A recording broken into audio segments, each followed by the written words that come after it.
Amanda, Can you hear me? I can hear you. Can you hear me? Can you see me now?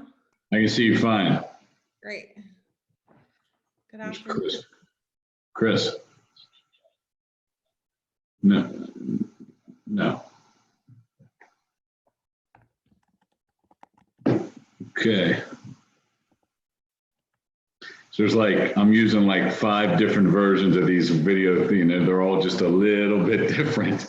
They're all good. How are you doing today, Amanda? I'm good, thank you. How are you? Yeah, pretty good. It's been nice that the rain's been holding off. Yes, absolutely. All right. Can you guys see me? Can't see you. Can you hear David. me? I see the company logo, but I don't see you. All right. Alt V maybe. Oh, there you go. Oh, there we go. You're right. You're right in Mount Washington. I'm in the terrific. skybox. I'm in the skybox You're in in Mount Heinz Washington. Field, You are Troy. so clever. I love it.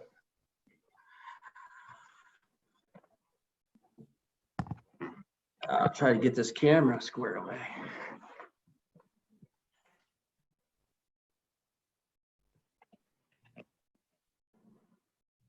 You know, this is just a really bad reminder how long it's been since I've had a haircut. You know? Me too. I'd give anything for a haircut right now. I think we're a little ways off, right? I think so. I agree. I would love a haircut too. Or a week rotation myself. So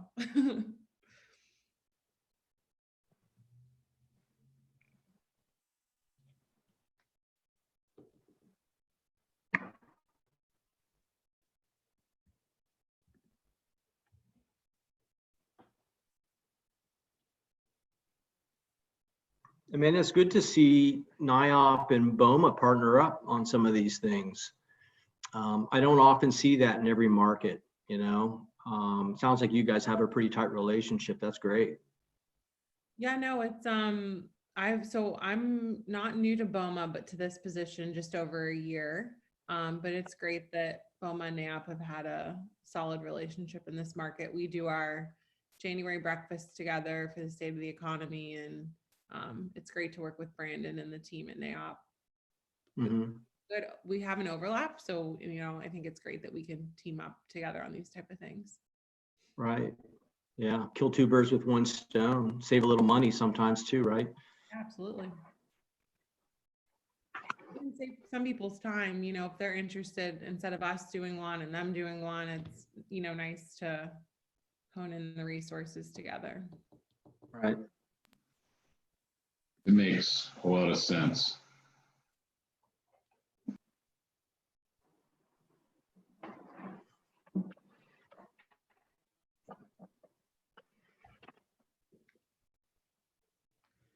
Give people a few minutes.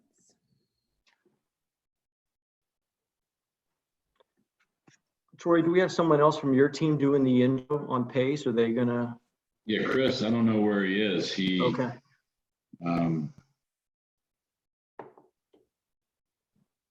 Oh, I see a placeholder. Maybe. Oh, that's for Brendan, probably.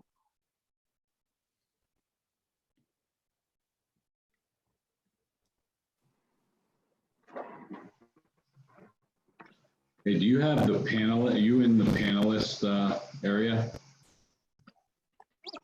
Yeah.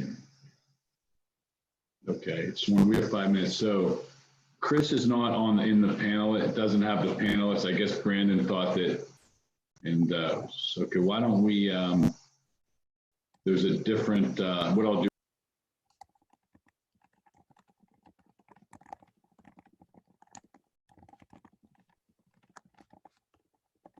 What kind of dog do you have? Wait, what? I'm sorry. What kind of dog do you have? I have a greyhound. So she's been in the other room like all day, and now she's right next to me. So I'm gonna hopefully avoid background noise. So I've got the same problem. I've got a black lab, and he's a good barker when the FedEx or Amazon guy pulls in. So I'm keeping my fingers crossed that I don't get a package in the next hour because it's going to be loud. But you know, it is what it is. We're not the only ones working from home, so I hope others, you know, can relate. understand. You have to mute when I'm not asking a question just to be sure, because she's pretty quiet, but she occasionally does like the shake and the collars like going crazy. So Mhm. Are greyhounds typically pretty high energy? Are they they need a lot of exercise to keep them under control? No, they're that's pretty. why I got her. They're one of the top 5 breeds for if you work. Hmm, They only really need like a walk and then they're exhausted. So she sleeps like 20 hours a day. It's kind of like a couch potato. So that's great. yeah, Low maintenance. I like yeah, that. yeah, it's nice. And she can like, they're great for going to the, like they come potty trained. They're, you know, they know how to, you can go to work and come back, but that's not a problem currently, which is nice. So Amanda, do you happen to have the I'm on, Troy. email? Do you have, oh, you're there. All right. Yep, I'm there. Hey, Chris. Hey, how are you, Dave? Good. hi, Chris. Hey, what's up, Amanda? How you doing? Good. How are you? Good.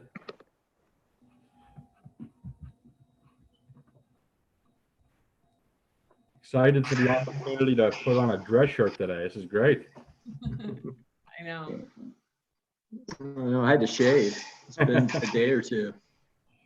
I did a little trimming.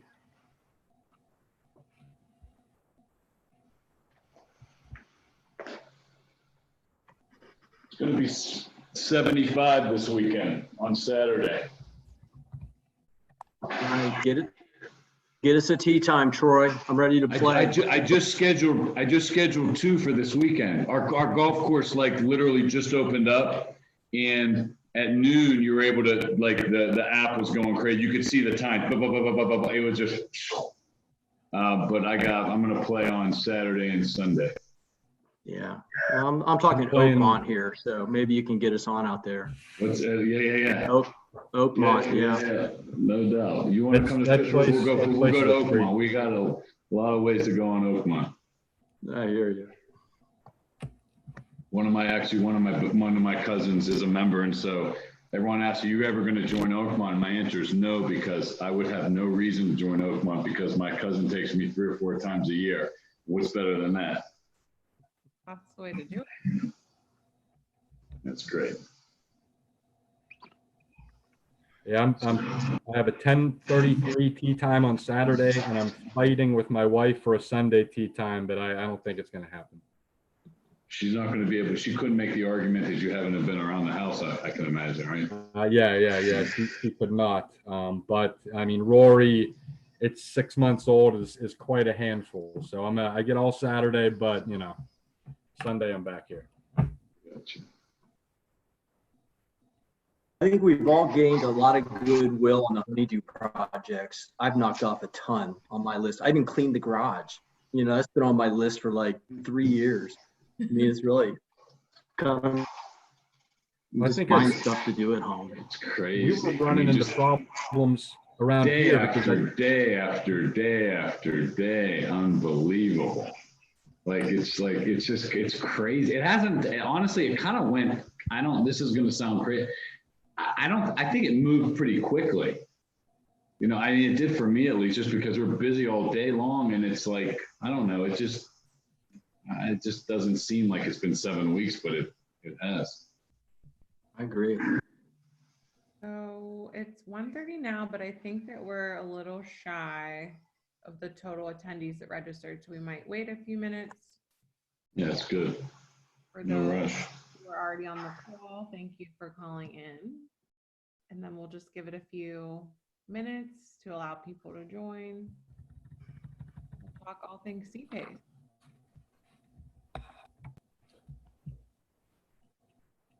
How's my volume? Am I coming through good and clear? Yes. I don't want to put the camera too close because I don't want to scare the participants. Sound good.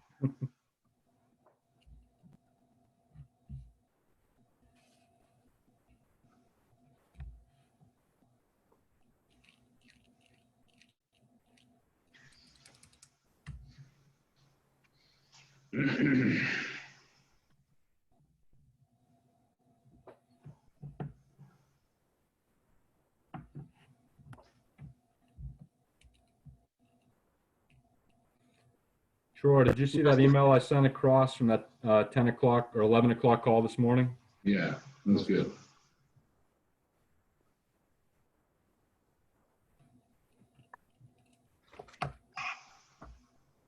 How many people did you get, Amanda, like for the registered for the call?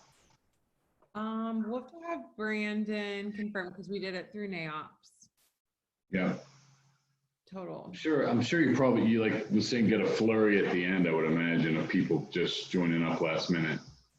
Yeah, because I think so there are a lot of Zoom things happening. So I feel like people are like, if it fits into my schedule, and Right.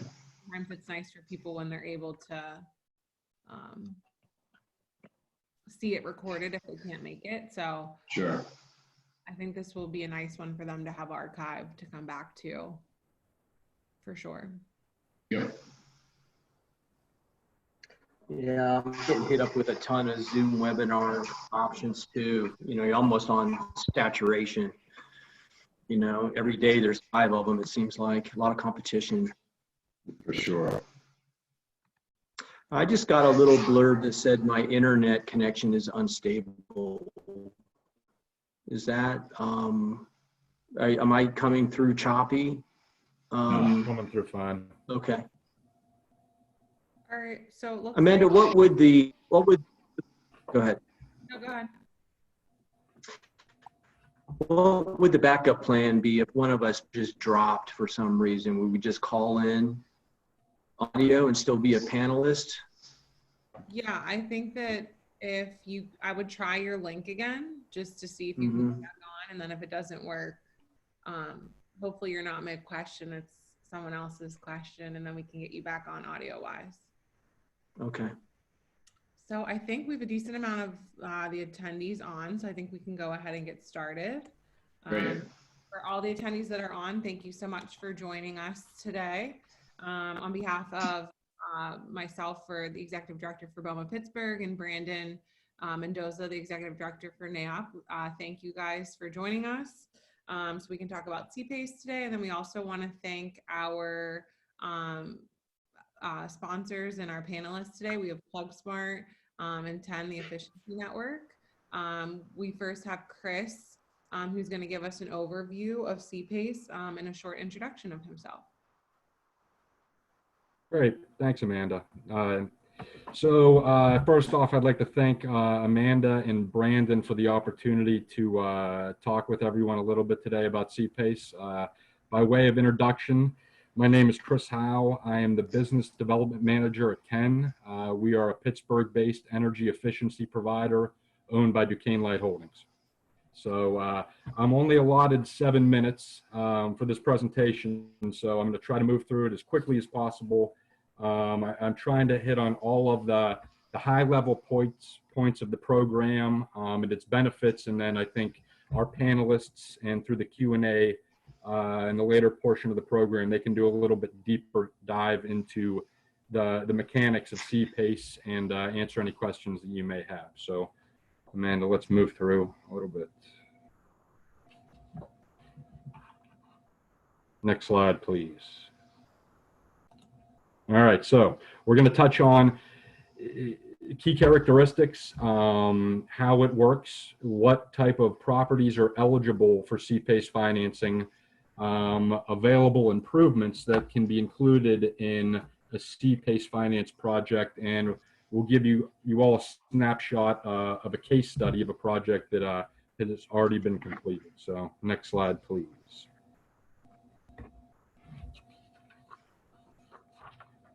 So we tried to hit on the key characteristics of what CPACE is. So first off, CPACE is essentially a financing mechanism that offers an innovative way for long-term, low-cost financing for energy efficiency renewable energy and water conservation projects. What's unique about this program is the way that the financing is treated and repaid. It's recorded as an assessment on the property's regular tax bill, and it's collected annually as such. It is the functional equivalent of what a sewer assessment would be. So going down to key characteristics, it's 100% financed. There's nothing out of pocket for the property owner. And talking a little bit about the loan characteristics, what's really attractive about CPACE is the credit quality of the loans. This is essentially investment grade paper. You're able to get terms and conditions that you generally are not able to get with traditional financing. You can get it for a 30-year period at typically sub-6 interest rates. And the fact that this can be amortized over 30 years can really improve cash flows for the owners. So going down the list, you can finance anything. It's a general rule, anything that improves the energy quality of a building. These improvements, another benefit, can immediately increase the property value for the owners. This financing is off balance sheet, so it's treated as an operational expense. And in turn, that solves the issue of split incentives, as the assessments can be passed through to tenants, which was traditionally a stumbling block for commercial property owners to do these kind of improvements. They could not pass through the financing to the tenants. So I don't have to explain what non-recourse means. This type of financing is non-recourse, and it's attached to the property, not the owner. And this financing transfers and conveys with the property upon sale. So it doesn't stay with the owner upon sale. It transfers and stays with the property. So let's move on to the next slide here, please. So this is just a simple, illustration of how, as a general thing, how this type of program works, who the key players are, and just the kind of flow of a deal. So initially, a property owner, identifies the need for, energy infrastructure improvements to their facilities. They will contract, they'll hire a developer that will come in, analyze the facilities, look for inefficiencies, look for savings potential, and they can develop a proposed scope of work for the property owner. From there, a lender is identified, and the owner and developer work with the lender to, help the property owner obtain credit approval and propose financing terms for the CPACE loan. From there, a application package is submitted to the CPACE administrator, and below you can see some of the important components of what's included on this checklist: project description, a summary of the financing terms, summary of baseline energy analysis, lender consent form, which I think will be dealt with a little bit, later during the panelist discussion. A signed disclosure of risk form, copy of title demonstrating ownership, and draft of copies for the assessment agreement. From there, the CPACE administrator works with the county, Allegheny County, to record the tax assessment on their tax rolls. And from there, the lender can then fund the project. So, an agreement is executed between the county, the property owner, and the lender. They'll sign the agreement, and then the installation and commissioning can really commence from there. So please move on to the next slide. Okay, so what types of property are eligible for CPACE financing? It's a pretty extensive list. Hotels and hospitality, pretty much any type of commercial buildings, hospitals and healthcare, nonprofit organizations, manufacturing and industrial facilities. So it's very important to point out that CPACE does not apply to and is not extended to residential buildings, and that includes multifamily units in Allegheny County and actually within Pennsylvania itself. So next slide, please. So what type of improvements can be included in a C-paced finance project? It's the rule of thumb I said before, anything that improves the energy quality of a building can be included in this financing. So LED lighting, lighting controls, all of your HVAC, chillers, boilers, doors, roofs, and windows affect the energy quality of one of these facilities. Elevators improves the energy quality of this facility once they're replaced. So this is really anything that touches the energy of a building can be included in these projects, which makes them extremely attractive. So please move on to the next slide. All right, so this is a case study of a C-PACE finance project that I believe completion was 2016, 2017 in Minnesota. So US Bank Center and First National Bank building, that's 1.3 million square feet of facilities. They're pretty old, 73 in 1931 constructed. So the energy upgrades that were included in this C-PACE project were a lot of HVAC work, BFDs, chillers, boilers, air handling units, lighting, controls, I know occupancy sensors. So it was a pretty comprehensive project. Total cost of the C-PACE project was $10.2 million over, amortized for 20 years. They were able to achieve annual energy cost savings of over $1.3 million.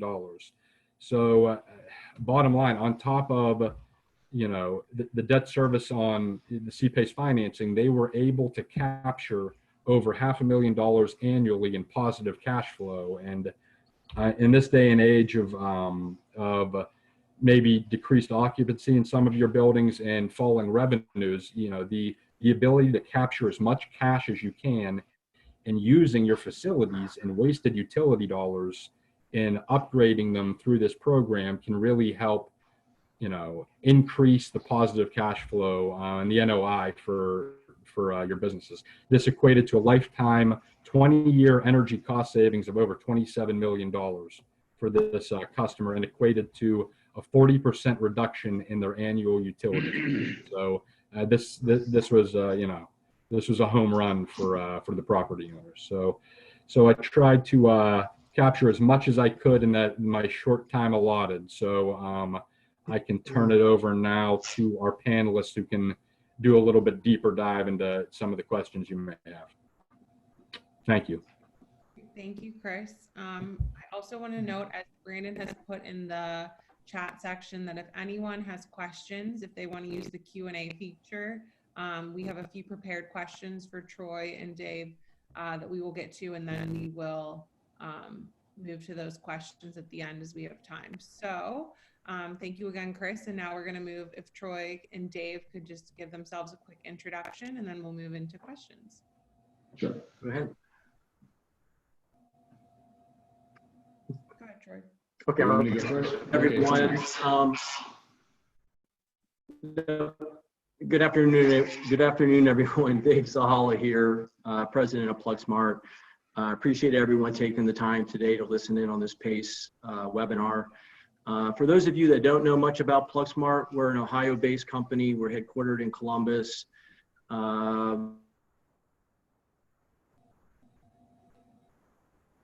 Offices in Cincinnati, Flint, Louisville, Florida, opened up an office in Pittsburgh about a year or so ago.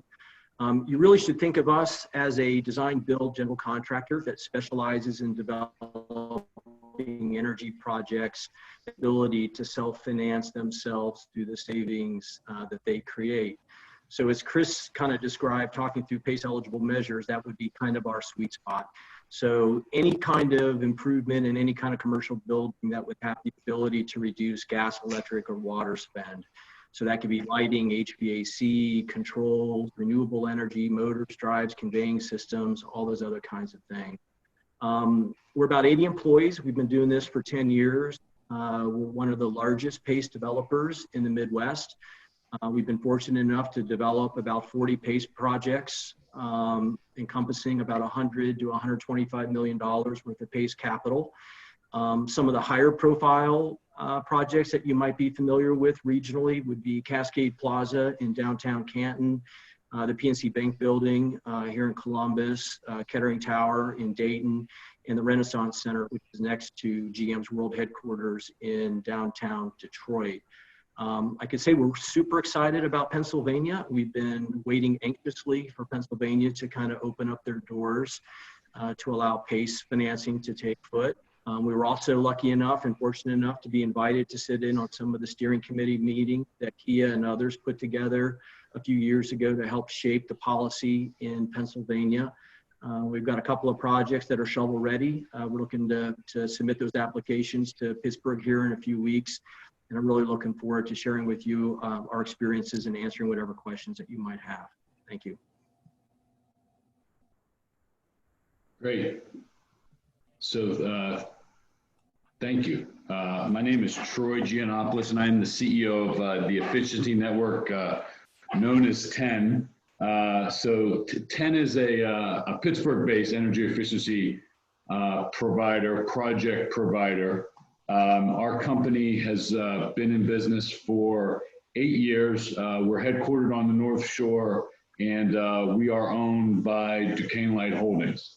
Our company has a very large and experienced technical team located in Pittsburgh, and have been doing sort of design build energy efficiency projects that address really the gamut of building systems. And we've been really fortunate to be involved in many of the major energy efficiency projects that have been going on in Western Pennsylvania and Pennsylvania broadly, for coming on the last decade. When you talk about the types of skill sets that exist in our company, it's really technical skill sets, it's engineering, it's project management, it's really expertise in financing. And so by having this really very specialized expertise, we really understand how buildings work, and we're really able to help our clients manage these sort of large and very important programs in order to maximize the benefits. And the skill set involved in maximizing these benefits really is really a technical and a financial and a risk management. There's a lot of risk, and there's a lot of nuances, and there's a lot of sort of specialty skill sets that we bring to the table. And it's exciting. I was able to actually, we're all waiting to hear what's going to happen with CPACE in Allegheny County. And I was able to get Lance Chimka on the phone a couple minutes before the call, and I asked him, so where are we in terms of the administrator, and when can our clients start be able to do CPACE projects? And he gave me some really terrific news, which was that the selection has been made in May, in the May board meeting of his organization. They're gonna appoint the administrator, and we're gonna be able to bring projects for financing. And we, like PlugSmart, have had many conversations, and we have projects in the queue ready to go with our customers that are really excited about what CPACE can bring to them. So thank you very much.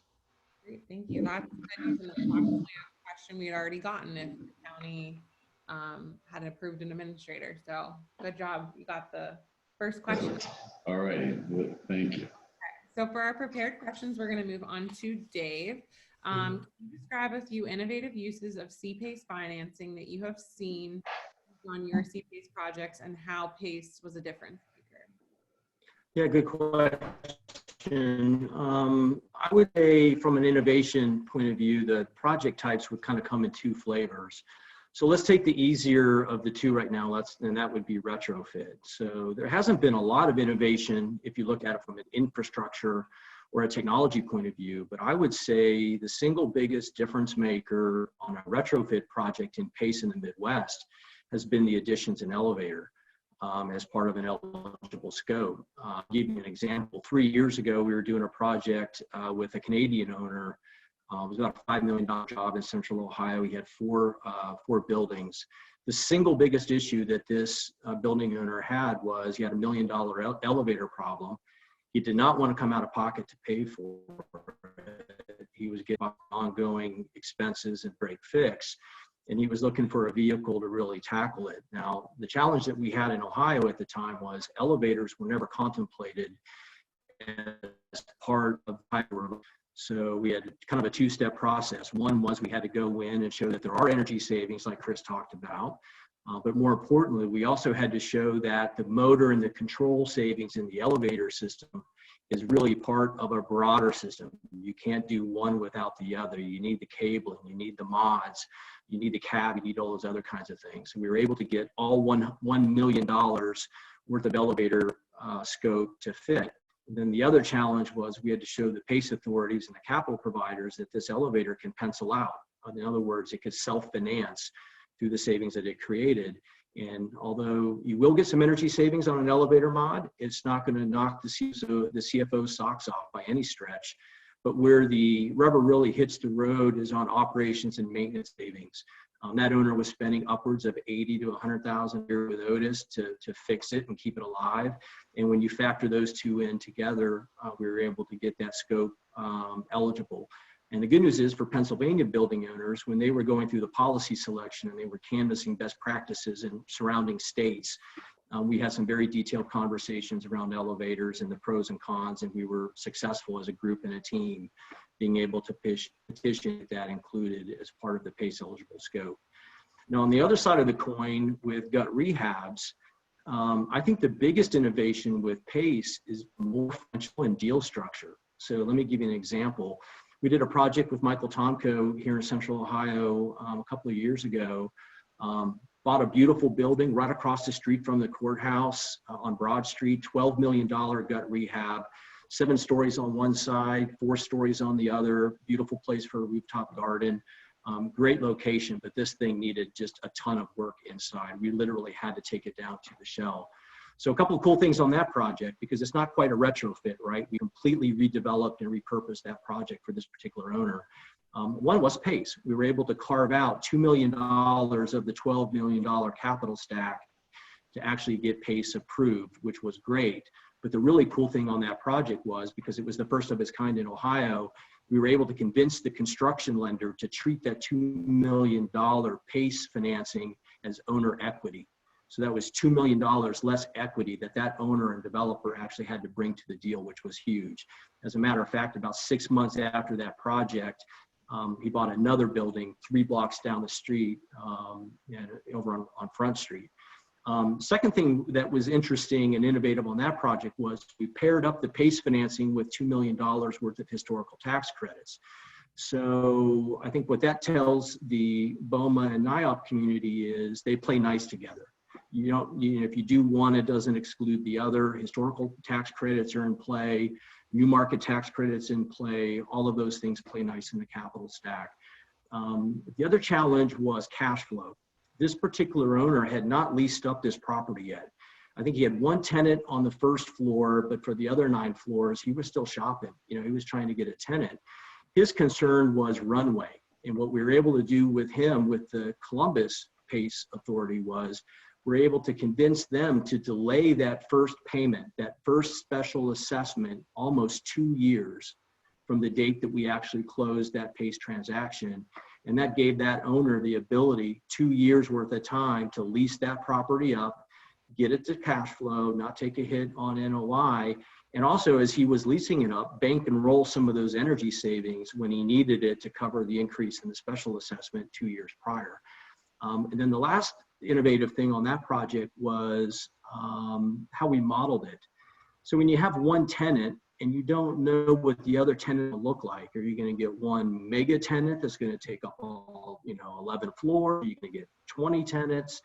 The owner wanted some flexibility in how he would do tenant improvement and build out. So what we're able to do is model what 1 typical floor would look like, submit that as part of the PACE application process, show what that energy efficiency savings would look like. But then when we got the financing released into escrow, we treated it as an allowance. So when as he was getting tenants and they took up 3 floors and they wanted, water source heat pumps in 1 location, stats in another, they wanted to add or subtract conference rooms. We had a lot of flexibility in that program to give exactly what the tenants wanted, what the owner wanted, and we weren't locked into any kind of preliminary or early stage design. Great, thank you. That leads us into our next question for Troy. When it comes to, developing these projects, what's the largest area of risk in delivering CPACE projects? Sure. That's a great question. In my experience, the most significant areas of risk in developing these types of projects exist in really three primary buckets. The first, design, construction, and then I'll call them financial. To describe that, why don't I group design and construction sort of, because they kind of go together. I mean, as delivering design, build, retrofit, and other sort of construction solutions through this program. I mean, you were dealing oftentimes in retrofitting of existing buildings, old buildings oftentimes. Tight spaces, environmental issues.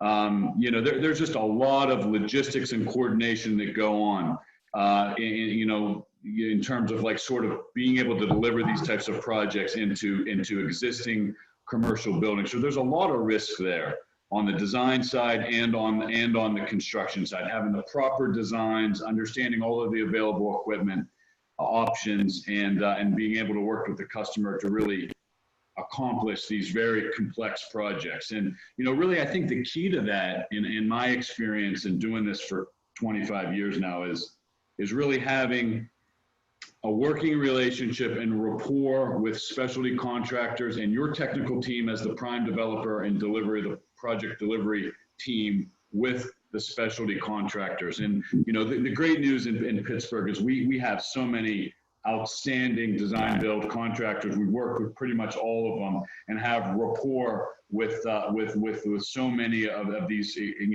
incredibly talented electrical, mechanical, plumbing contracting firms, that we can work together to make sure that these projects are delivered on time and on budget and seamless. And so that working relationship is key.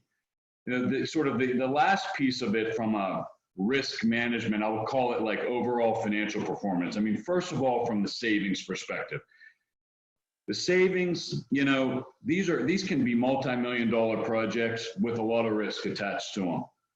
And a key element to managing risk is ensuring that the savings projections are built on solid engineering basis, and so that the savings are materialized.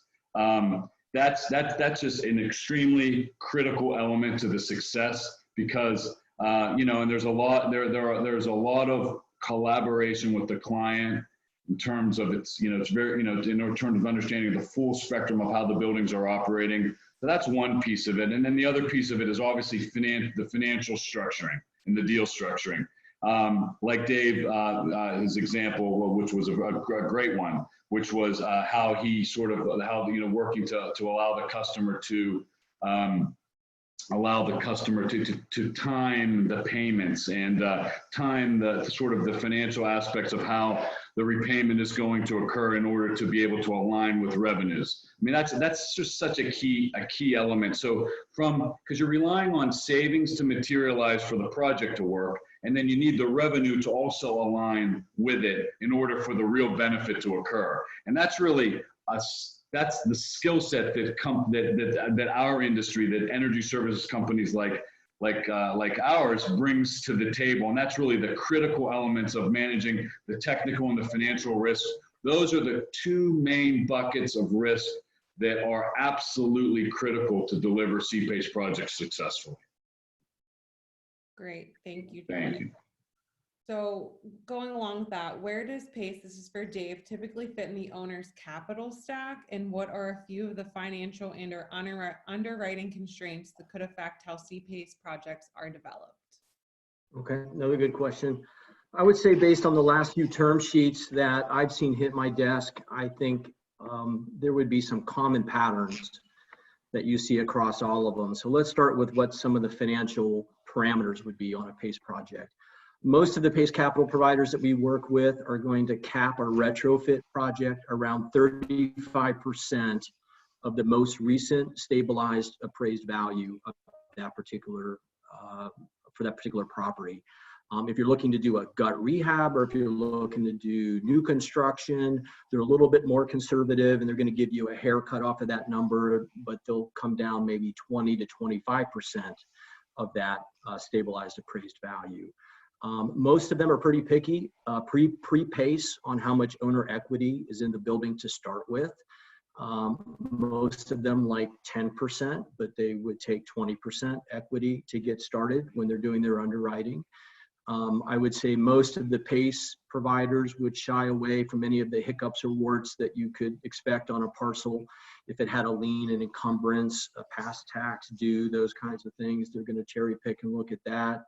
And I would say they would be to some degree cautious on, if you had an underlying mortgage, what kind of mortgage would it be? Would it be a CMBS loan product, SBA, those kinds of things, because it just could add some complexity in terms of us getting lender consent and getting an approval process. Now, in terms of the capital stack, PACE kind of sits right in the middle. And what I mean by that, on the lower end of the stack, what you would see is traditional banks, right? You know, PNC, Huntington, any of the major banks in the region. You know, some of these commercial projects, you know, they're going 2.5%, 3.5%, maybe 8 to 12 years. On the other end of the capital stack spectrum, you would have mezzanine financing, owner equity. Most of the owners that I work with would, you know, probably score that interest rate around 10 to 17%, depending on what their cost of equity is. PACE sits right in the middle. You know, it's 5.5 to 6% interest. It's 20 to 30-year term. It's fixed rate, long-term, non-recourse, fully amortized debt. And it's got a really unique position in that stack. I think it's also worth mentioning that most of the owners that I work with do not compare PACE to their traditional option, their traditional banking option, right? Although it has a lower interest, but rarely would they find a bank that would go 25, 30 years on the kinds of infrastructure projects that we're talking about. So those are some of the things that I've seen, Amanda. Great, thank you. Next for Troy, how can a CPACE project improve competitiveness for a commercial building, which I think in this climate that we're currently in is already a great question, but this is going to be really important moving forward. Absolutely.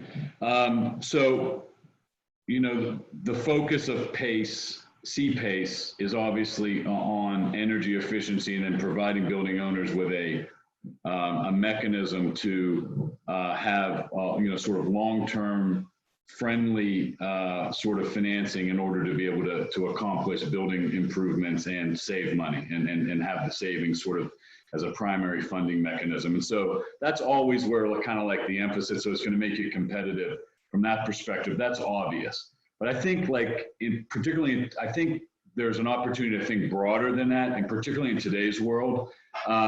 I wanted to give a few examples of things that came to mind. I mean, first of all, on indoor air quality, that's the first item. Obviously, everyone coming out of COVID is going to be very sensitized. I mean, it's changing a lot of things, as we all know. But from that perspective, you're talking about through one of these projects being able to to include CO2 sensors, air balancing, replacing air equipment, you know, improving the airflow and the air changes in the buildings, and improving the overall indoor air quality is critical. You know, being able to go through with like an intensive retro commissioning of the systems, you know, that includes that are very critically involving intricate building automation systems, including you know, something as simple as the functionality of dampers that are going to ensure the air changes that are going to provide the proper indoor air quality, you know, UV filters, and just more generally more outdoor air, fresh air into the buildings. I mean, those are the types of modifications and features that can result from the modifications that oftentimes require intense investment that CPACE can afford. Another example that I wanted to mention, and Dave mentioned it, which was interesting that we're on the same page on this one, is elevators. You know, elevators are costly, but elevators, obviously, we know are critical. Just thinking about getting tenants up and down in the buildings is going to be a bigger issue. And elevators have an energy component. I'll tell you an interesting story. We did an elevator retrofit project a couple of years ago at the United Steelworkers headquarters building on Stanwyck Street in downtown Pittsburgh, and everyone I'm sure knows that building. But we were able to make a wholesale replacement of the elevator system, and learned a lot through that project. And it's just, I think elevators could be a very interesting element of a CPACE project, particularly because how much more difficult is going to get tenants up and down in buildings. And so when are you going to have the capital availability to be able to make that very significant investment? I think CPACE might be that time. Another thought is resilience. Obviously with your data centers and other critical environment, being able to make, again, these very costly modifications to building systems to be able to provide the resilience that is going to be critical to the competitiveness. So, those are three really, three examples. If you think about making your building more competitive when you're competing for tenants than your next door neighbor, you talk about having some of these features in your building is really, I think, very powerful to think about. But, I had another thought as I was preparing, as I was thinking about what I was going to talk about today. And, there's a lot of focus on commercial buildings. And for those of us that know Pittsburgh well, we are very fortunate to have so many incredible nonprofit organizations in our town. And, whether, different types of venues, museums, et cetera, oftentimes those facilities have more antiquated building systems and those in need of repair. And when you talk about some of those facilities, just an example, humidification is issues when there's close tolerances and really finite ranges that you need to maintain in order to run your facilities and tight budget scenarios. It's like, all of these items that I'm talking about today really, in my mind, speak to how making major building improvements and then allowing the future functionality that result from those investments to make you more competitive, and PACE making it possible fundamentally because providing the financing opportunity that is really and oftentimes hasn't been available. And so, yes. So the question is, do I think CPACE can make commercial buildings and all other and many other types of buildings that exist in Allegheny County more competitive? The answer is absolutely, and we're excited to see some of these projects come to fruition now that we have this opportunity. Thank you. That's great, Troy. Background with elevators, so not only the energy efficiency of this conversation, but related to COVID, a lot of those energy efficiency upgrades now, you don't touch the buttons, which is going to be, Yes. So kind of all of these pros and, add on top of one another. So. And yeah, that was really the key. We just think about, packed elevators up and down at 8:30 in the morning on Grant Street. It's not going to, from what we're hearing, that's not going to be a part of our future. And so having automation to be able to get the people up and down more efficiently, I think is going to be really critical. Absolutely. Okay. We are, for Troy, are you willing to, oh, no, sorry, to Dave, not to Troy. Okay. What are some of the most common obstacles that arise when developing a CPACE project? I would say from the developer point of view, or potentially even the owner point of view, Amanda, that it's time. So the way this usually happens is, we get the call, we go in, we meet the ownership group, we have a great meeting. The light bulb goes off with the owner, they get it. We start going in, we do the assessment, we're teeing up energy conservation measures. We're looking at what the cash flow would look like. We're going through the budget process. Emails are flying back and forth. You blink, it's 3 weeks. We're getting close to a contract. We're getting close to a scope of work. Everyone's on board. Then we submit our PACE application, and then things come to a screeching halt. And it's not anybody's fault. It's just the fact in PACE that there are a lot of different stakeholders that are going to touch this deal. You're going to have the PACE program administrator when they're up and running and hired. You're going to have the county. You're going to have the city. You're going to have the PACE capital provider. You might want to talk to 5 or 6, or you might want to partner with one. There could be 2 or 3 attorneys that take a look-see at it and touch it. And you know, what was a fast track project is now a slow track project. And especially in a new market like Pittsburgh, in my experience, you know, it could be 120 days, 90 to 120 days when, you know, you're in or out. And some of the more mature PACE markets, we're in and out in 30 days now. The single biggest bottleneck is almost always going to be the city. And it's not their fault. I mean, I'm not picking on them, they have a very crowded agenda to start with. But in most of the PACE markets that we operate, they have to have 2 city council readings. One would be to pool the parcel into the special improvement district, and then they got to follow that up with a directive to actually, through the county, levy the special assessment against that parcel. And in a lot of times that takes 2 months, 2 city council meetings, unless they do a special meeting, which sometimes is easier said than done. So let me give you an example. Back in 2016, we were talking to an owner in Cleveland, big boiler plant in one of the big buildings downtown. And we had about a 9-week window in that summer to get that boiler plant done before the heating season started. I mean, it was a tight time frame. We lined up all of our ducks on the front end of that project in the spring. And then lo and behold, Secret Service rolls into town.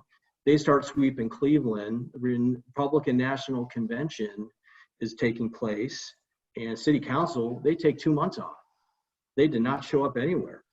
And our deal got pushed, our window got pushed, and we had to wait 12 months to circle back and actually tackle that PACE project. So I think there is some forward-looking planning that owners need to account for when they're thinking about their facility and capital projects and when they want to tackle those. They got to factor in these timelines. Then I would say the other big challenge that I see is the lenders. So, and that assumes that there's debt on the property. So if there's an owner out there on this call and they've got a free and clear property, well, those are the best.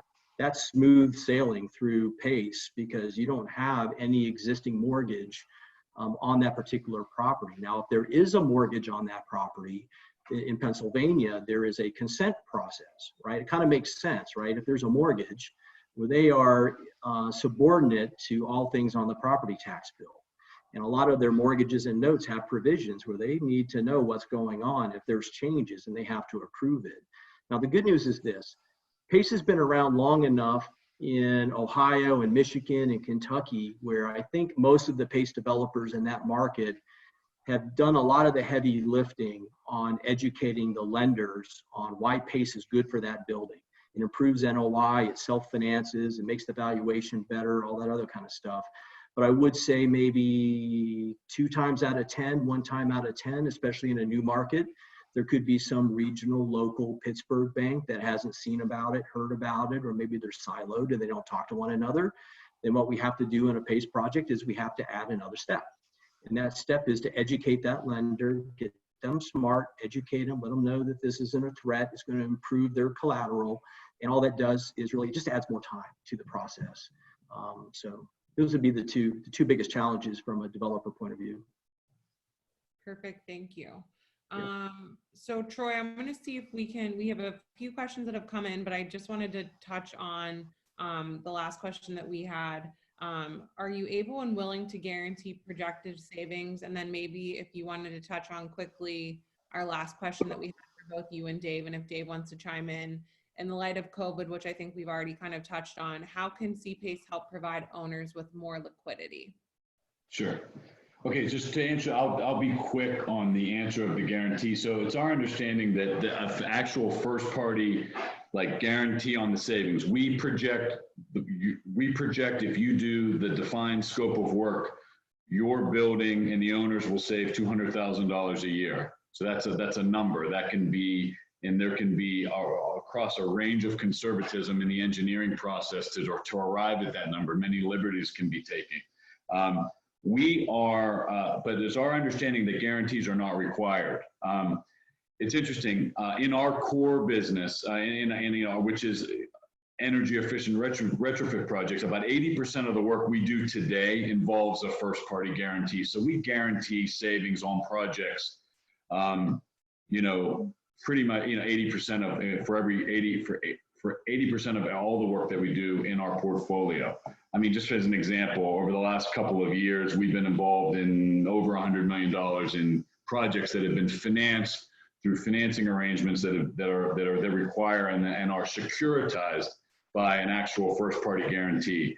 The industry's matured so much, and I know that many of the property owners, there have been projects that sort of sound familiar to that concept of the guaranteed savings over time in Pittsburgh. I know that they've occurred over the last 20 years. The industry's really evolved. It doesn't require a premium or an additional cost to get the guarantee, but I think it's prudent, and we are absolutely willing to provide guarantees for our customers because we stand behind our savings. And the other thing is having the ownership. I mean, 10, we're a 40-person shop on the north side, but having the ownership of Duquesne Light Holdings behind us and standing behind the guarantees that we're making is just a huge credibility that we bring to the table. So the answer is yes. It's not required, but it's recommended. Okay. Go ahead, David. Yeah, I guess I could. You guys hear me okay? Okay. I could piggy that a little bit. I think when Pennsylvania was shaping their energy savings guarantee policy, I think they did it right. Some states are a little bit more rigorous on that requirement. Michigan, for example, there is a full-blown energy savings guarantee required. The insurance to make sure that those savings materialize and they can actually cover the cost of the special assessment. What Pennsylvania did, which is a little unique, is they're giving owners good, better, and best savings guarantee options. So on one end of the spectrum, again, an owner can literally take their utility bills or have someone on their property management team do it for them if they want to save a little money, or if they know the LED lighting retrofit is going to, achieve the savings that they want. They can send those gas, electric, and water bills up into the cloud on the DOE Energy Star tool, and then that could check the box on the low end of the energy savings requirement if they were comfortable with that. If they wanted a more intermediate step, then they could partner up with companies like mine or Troy's, and then we can do different kind of variations on savings guarantees. Like Troy mentioned, a full-fledged energy savings guarantee, where if we miss a savings estimate by $1, we write you a check for $1. Those are typically a little bit more expensive options. But I think what Pennsylvania did right, and I like, is the fact that you have a lot of choice and options depending on what the owner's appetite is for risk on those particular savings guarantees. And you talked about COVID a little bit, Amanda, so let's talk a little bit about that, how that's impacting PACE. I think the other thing that Pennsylvania did very, very right and very smart was they're giving building owners a 2-year look back on legacy projects that involve any of the types of scope that Chris talked about in his presentation. So if there's an owner out there and you've done projects that involved LED lighting or solar or boiler or chiller plants or any of the things that we talked about, when Pennsylvania passed this legislation, they knew that there would be a 2 or 3 year window where owners just didn't know this program existed. They didn't know they had that option. So unlike some other states that we work in, you could grandfather back those projects, roll them into a current PACE project, and you can get reimbursed for those projects that you've already did. And what that means to the owner in COVID is liquidity. Every owner that I'm working with right now is sitting on cash. Cash is king. And this could be one way, one advanced strategy where an owner could claw back some of that investment and keep some of their powder dry for a rainy day or some other project that, that they're not contemplating right now. That's definitely huge currently. Yep. So I just want to remind, thank you for that answer. I want to remind all the panelists or participants, if you have any questions, you can use the Q&A feature at the bottom. I have a few that have come in that I will start with. So Troy or Dave, if you want to answer this one, I believe that Chris hit on it, but can public or private schools / universities utilize this program? Public, anything government, municipally owned is not is not qualified for the CPACE program. That's my understanding. But private could. Private, absolutely, yes. Yes, I agree with that. And then for either one, do exterior restoration to cladding for waterproofing and thermal barrier, would that fit, into the CPACE constraints?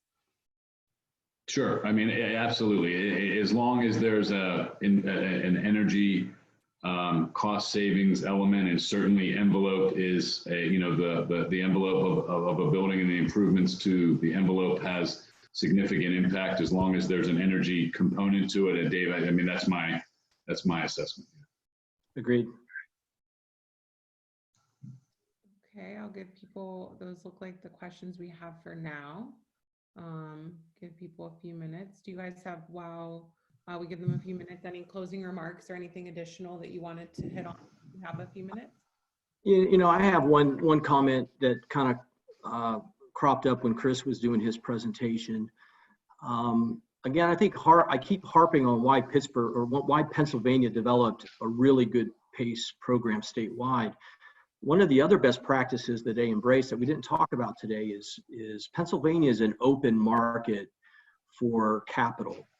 And what that means is, I think a lot of owners that when we first start working with them, they're a little confused in where the money's coming from, right? A lot of them think out of the gate, well, it must be the county or the city that's actually coughing up the money to do these projects. And that's not true.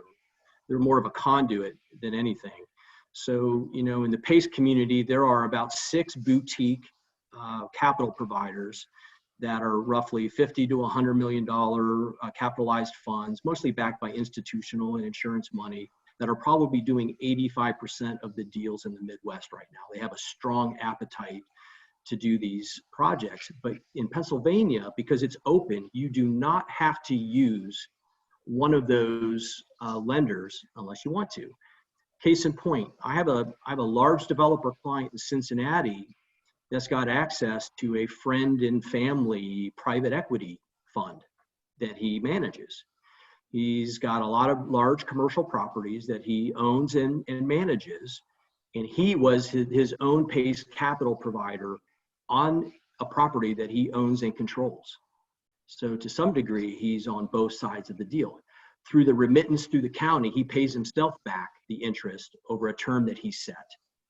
So I think there are just a spectrum of options in Pennsylvania when you're looking for maybe some creative and tax-friendly ways to finance some of these projects that are pretty interesting when you sit down and think about it.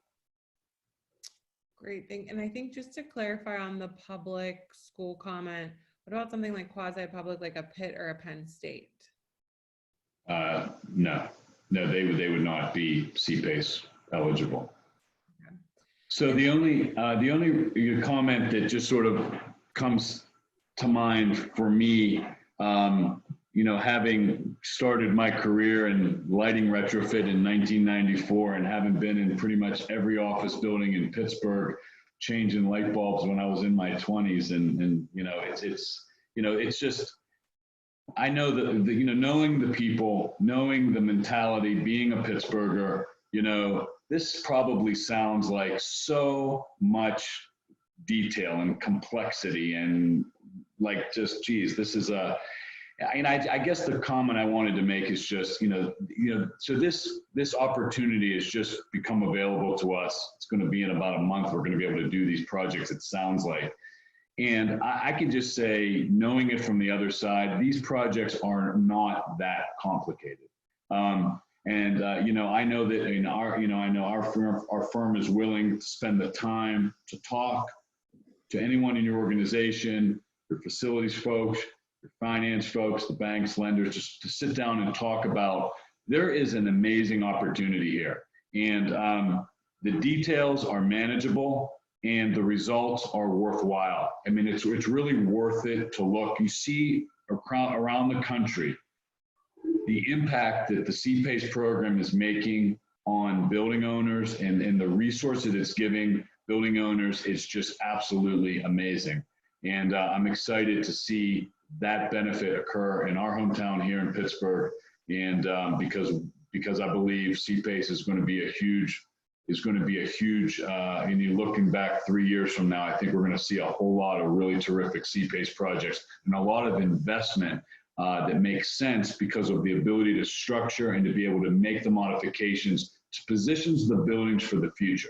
Because really, when you think about it, to position the buildings for the future, because the world's changing now. And so to position, it's going to cost money. And this is a solution that can make that possible. And that's just kind of what my point in all of that, a little bit long-winded, but the point is that it's a manageable process. It's been tried and tested. There are vendors, lenders, banks out there that have done dozens and dozens of these projects and bring the lessons learned. And there's good skilled contractors here that can deliver these projects in a risk mitigated way. So it's, I just encourage dialogue, education, and really encourage everyone on the call to really take the time to think about this program, because I think it's worthy of consideration.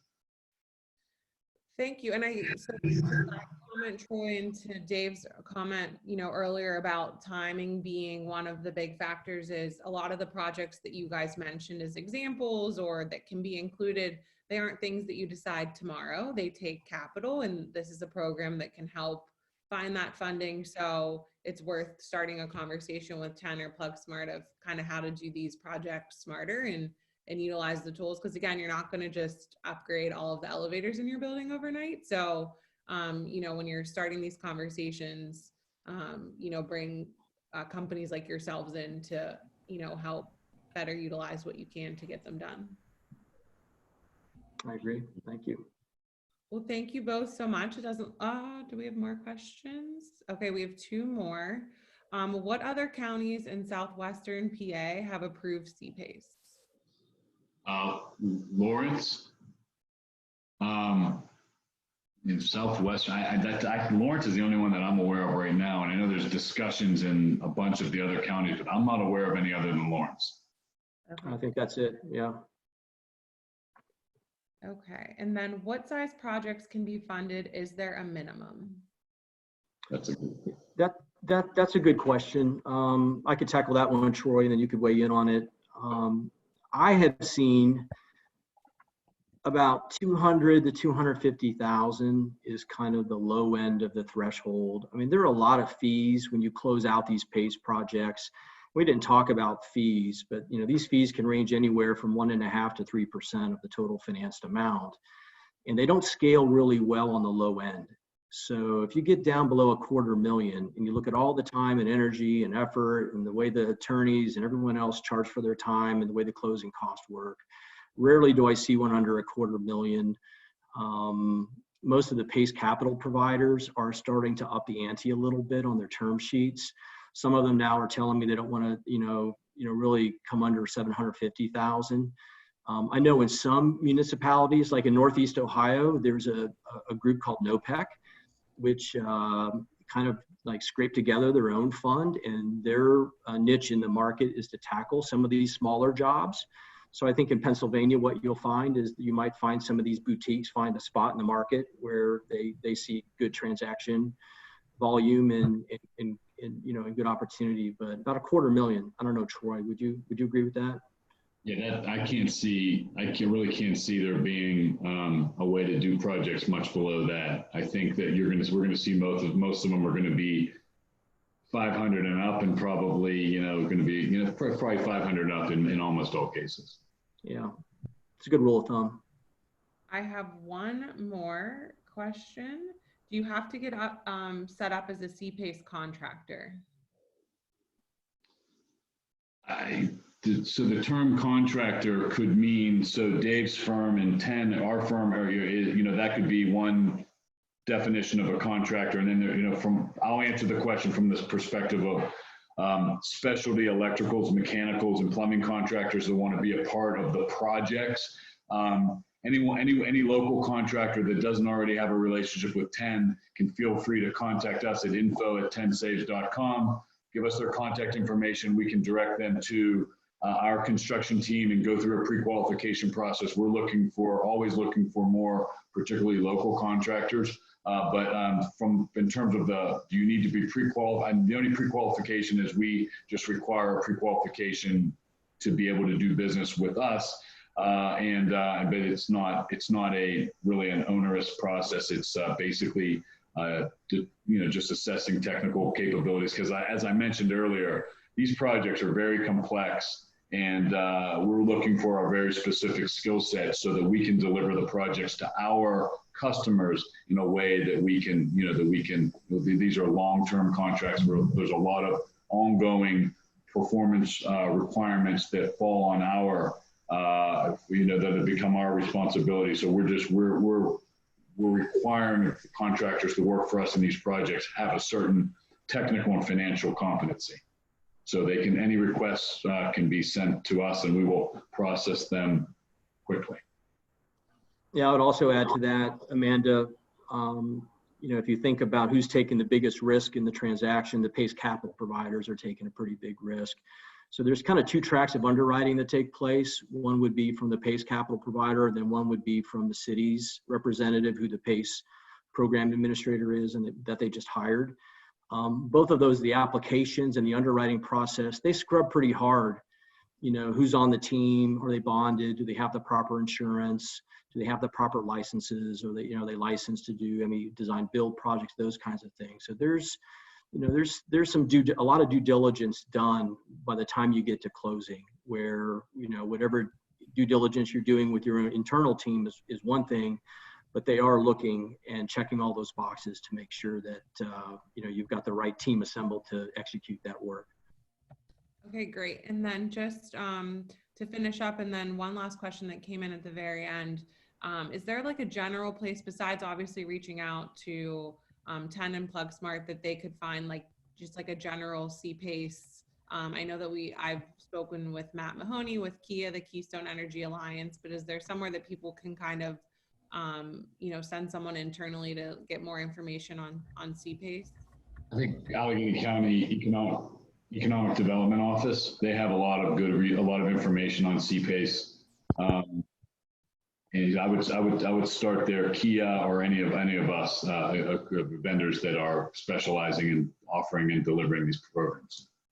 I would concur with Troy, but I would also add that PACE Nation is the national organization that oversees, and on a policy point of view, the PACE programs, all 32 of them across the country.